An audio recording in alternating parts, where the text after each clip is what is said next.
Dahil nga linggo ngayon, friendship, kami ay mamamalengke na naman. Dahil linggo lang kami makakalabas ng sabay ng asawa ko, friendship. At linggo lang din kami makakaluto ng ulam namin, friendship. Tara na't samahan nyo kami mamalengke. At tayo ay bumili na ng ulam. Pamili na kayo madam. Magkano na yung kilo dito, boss? Pa? 200 na kilo dyan pa? Sige, Sapsapin natin lang. Ganito pa.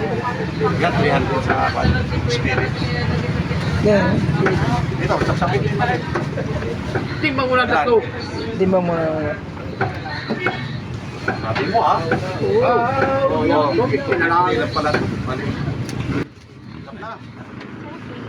Ha? Sobra lang ka na. At yun na nga, friendship, dahil minsan lang tayo makabili ng ulam ng ating maluluto. Ito doon na natin na tayo ay bumili na ng karning baboy para ating isinigang.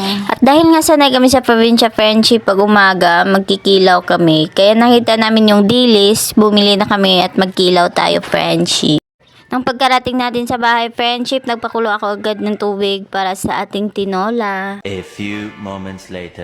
At dahil lang mamadali tayo sa pagluluto, friendship, dahil may pasok pa. Bukod sa ating karning baboy, friendship, bumili din tayo dilis at isda, friendship, para at itinula at ikinilaw. Para sa ating tinolang isda. At ako'y naghagpat ng alagbati, friendship, para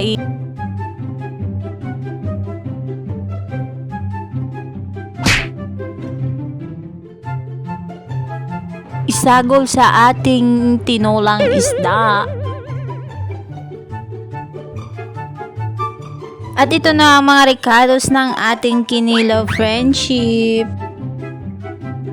At ito na yung ating tinolang isda na may talong. At nilagay na nga natin ang ating mga gulay.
Wala ang paduluban.